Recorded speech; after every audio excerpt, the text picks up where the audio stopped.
Hello friends आज के video में हम ceiling fan connection and ceiling fan के स्पीड कंट्रोल करने के लिए रेगुलेटर का कनेक्शन किस तरह किया जाता है आज के वीडियो में हम सीखने वाले हैं। इससे पहले हमने 3 wire ceiling fan connection and 4 wire ceiling fan connection detail में सीखा था। यदि आप इनके कनेक्शन के बारे में सीखना चाहते हो तो लिंक आपको डिस्क्रिप्शन में मिल जाएगी, वहां जाके आप सीख सकते हैं। आज के वीडियो में हम 3 वायर सीलिंग फैन का कनेक्शन किस तरह किया जाएगा और इसके स्पीड को कंट्रोल करने के लिए फैन रेगुलेटर का कनेक्शन किस तरह किया जाएगा सीखने वाले हैं। तो चलिए वीडियो स्टार्ट करते हैं और सीखने की कोशिश करते हैं। जस्ट पहले हम थोड़ा बेसिक क्लियर कर लेते हैं ताकि हमें अच्छे से समझ में आ सके। जो सीलिंग फैन होता है उसमें 2 वाइंडिंग होती है, एक होती है रनिंग वाइंडिंग और एक होती है स्टार्टिंग वाइंडिंग। तो दोनों के 2-2 सिरे होते हैं। इस तरह हमारे पास 4 तार आते हैं और वाइंडरमैन क्या करता है, यहाँ से एक तार को शॉर्ट कर देता है तो ये हमारा कॉमन हो जाता है, ये हो जाता है रनिंग और ये हो जाता है स्टार्टिंग। इस तरह हमारे पास इस सीलिंग फैन में 3 तार मिले हैं। चलिए कनेक्शन किस तरह होगा हम समझ लेते हैं। देखिए कनेक्शन के बारे में हम ज्यादा बात नहीं करने वाले, फिर भी हम थोड़ा समझ लेते हैं। जब हमने मल्टीमीटर से रेजिस्टेंस मेजर किया था तो जो रेड और ब्लैक वाला तार था इसमें 500, 520 आया था, तो ये हमारा बेसिकली रनिंग और स्टार्टिंग हो गया था। सबसे ज्यादा रेजिस्टेंस आया था तो जो हमारा येलो वाला तार था ये हमारा ऑटोमेटिकली कॉमन तार हो चुका था।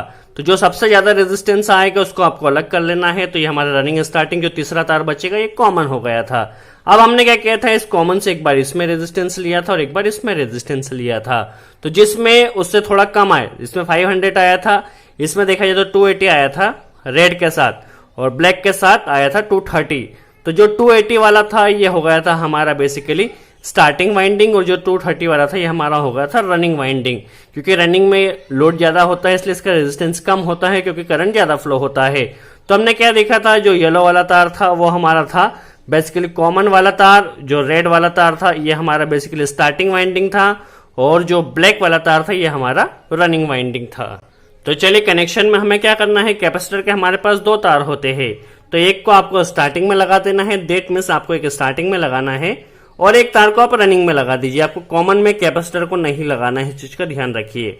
चलिए हमने क्या किया है, एक को रनिंग में लगा दिया, एक को स्टार्टिंग में लगा दिया। अब रही बात सप्लाई हमें कहाँ पे कनेक्ट करना है। तो आप यहाँ पे कनेक्टर में यदि देखें तो कनेक्टर में आपको जो कॉमन तार है उसे सबसे नीचे की तरफ लगाना है। तो कॉमन तार को हम सबसे नीचे लगा लेंगे। जो हमारे पास बेसिकली देखा जाए तो जो रनिंग वाला तार आया था इसे हमें सेंटर में लगाना है और यहाँ पे जो स्टार्टिंग वाला तार आया था इसे हमें सबसे ऊपर की तरफ लगाना है। अब हमें सप्लाई कहां पर देना है, तो सप्लाई हमें देना है बेसिकली इस कॉमन वाले तार में। न्यूट्रल या फेज आप कुछ भी दे सकते हैं, उससे कोई फर्क नहीं पड़ने वाला है। तो आपको एक वायर आपको कॉमन में देना है फेज और न्यूट्रल, और आपको देना है बेसिकली स्टार्टिंग में। यदि आप इस तरह से कनेक्शन करेंगे स्टार्टिंग और कॉमन में सप्लाई देके, that means red and yellow में सप्लाई देते हैं, तो आपका जो फैन होगा वह एक बार में सीधी डायरेक्शन में रन करेगा। यदि डायरेक्शन आपके सीलिंग फैन की चेंज हो जाती है या एंटी क्लॉकवाइज घूमती है तो आपको कुछ नहीं करना है, इस दोनों तार को रेड और ब्लैक को आपस में यहाँ पे इंटरचेंज कर देना है तो आपका सीलिंग फैन की डायरेक्शन सीधी हो जाएगी।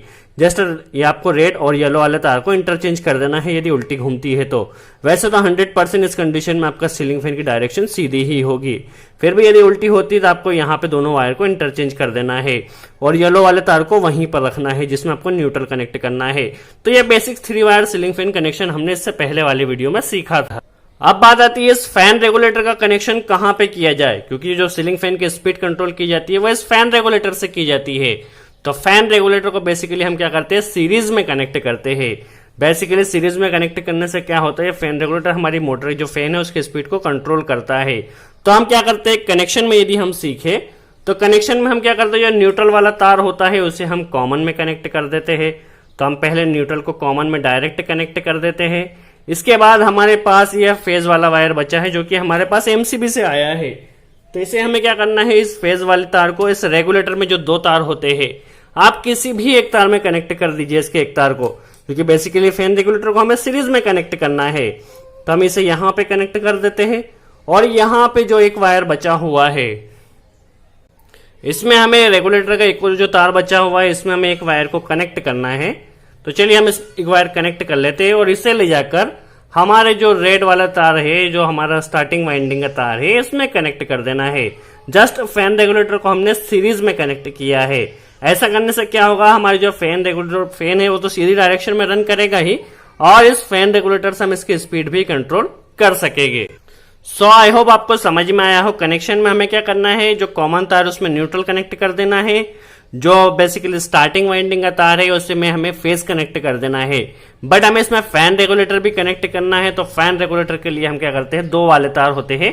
तो फेस को सबसे पहले हमें इस, आप देख सकते हैं, इस रेगुलेटर के एक तार में कनेक्ट किया है और जो दूसरा वाला सिरा होगा उसमें एक वायर कनेक्ट करके हमें यहाँ पे स्टार्टिंग वाइंडिंग में कनेक्ट कर देना है। चलिए हम पहले इसकी डायरेक्शन देख लेते हैं, फिर स्पीड किस तरह कंट्रोल होगी वह भी देख लेते हैं।